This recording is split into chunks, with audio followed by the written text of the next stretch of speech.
Hello guys, kumusta po kayo? Ngayon nga po pala ay Sunday at day off po ng mga OFW dito sa Hong Kong. Ngayon nga po pala ay hapon na ako lumabas at ako po ay nagmamadali at ang dalawa ko pong kaibigan ay naghihintay sa akin. Yan nga po, kahit alam ko pong ako hinihintay na nila at ako ay late na, syempre kailangan ko pa rin pong mag-video at mag-vlog.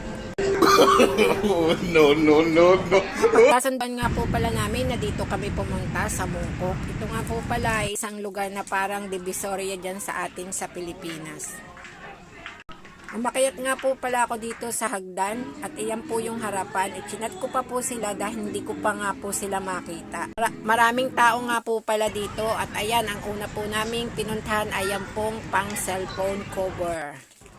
Siyempre, tamang video lang po ako dyan dahil wala naman po akong iPhone. Ube, may Macau. How much? How many this? Seven nga. 7? For 100. For 100? Oh, bilhin mo na kasi sa susunod ako bibili. Uy, ang dami naman ito. Sa kanino ko ito bibigay? Bigay mo doon sa inyo, yung magnet. Ayun nga, likit lang sa rep. Dahil nga po dito ay parang divisoria, so ang ginawa po namin, nag-uli-uli kami dito at naningin-ningin ng mga kanilang mga paninda. Actually, hindi naman po kami bibili at wala nga po kaming pambili. Gusto lamang po namin pagodin ang aming sarili. Alam niyo po ba yung parang kami ay napapagusto na?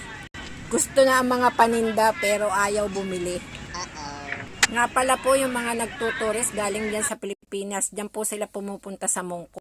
Dahil nga po walang pambili, kaya po nagpa-picture na lamang dito sa stop toy.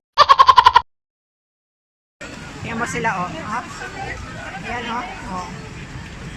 Anong hanap nyo? Tingin, dali.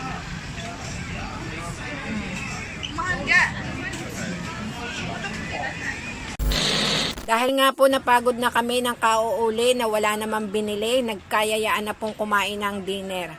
Oh, Diyos ko po Rudy, wala po kaming makitang kainan dito at wala na nga po kaming time, kaya dito na po kumain kami sa McDonald's. Yun lang guys, maraming salamat. Bye-bye.